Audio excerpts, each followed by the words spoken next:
ये कथा एक ऐसे बालक की है जिसने मृत्यु से प्रश्न किया। जब दुनिया सांसारिक सुखों में उलझी थी, तब एक किशोर ब्रह्म सत्य की खोज में मृत्यु के द्वार तक पहुंच गया। ये केवल कथा नहीं, आत्मा और मोक्ष की खोज का अमर संदेश है।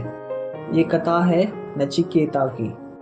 ऋषि वाजश्रवस के पुत्र नचिकेता एक जिज्ञासु और सत्यप्रिय बालक थे। एक बार उनके पिता ने विश्वजीत यज्ञ का आयोजन किया, एक ऐसा यज्ञ जिसमें संकल्प लिया गया कि वह अपनी सारी संपत्ति दान करेंगे। लेकिन नचिकेता ने देखा कि उनके पिता धोखे से बूढ़ी, कमजोर और अप्रयुक्त गायों का दान कर रहे हैं, जो ना तो सेवा में सक्षम थी, ना ही यज्ञ की दृष्टि से उपयुक्त।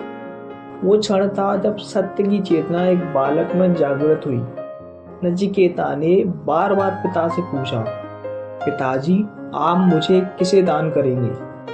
बार बार के प्रश्नों से झुंझलाकर वाजश्रवस ने क्रोध में कह दिया, मैं तुम्हें मृत्यु को दान करता हूँ। जैसे ही पिता ने ये बात कही तो नचिकेता ने इस वाक्य को केवल शब्द नहीं माना, बल्कि उसे सत्य समझा और मृत्यु के देवता यमराज के घर की ओर चल पड़े।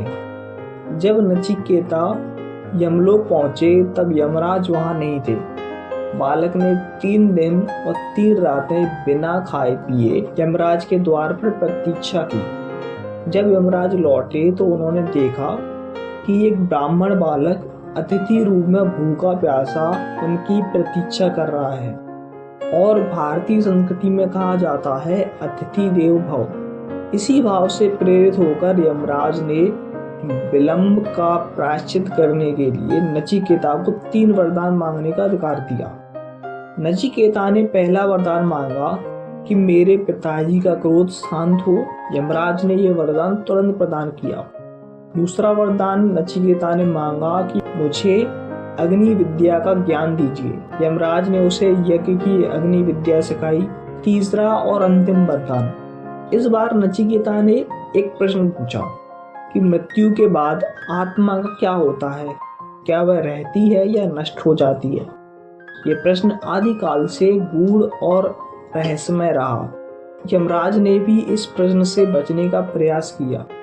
उन्होंने नचिकेता को राज्य, धन, सुख, सुंदर और दीर्घायु तक का प्रस्ताव दिया, लेकिन नचिकेता टस से मस नहीं हुआ।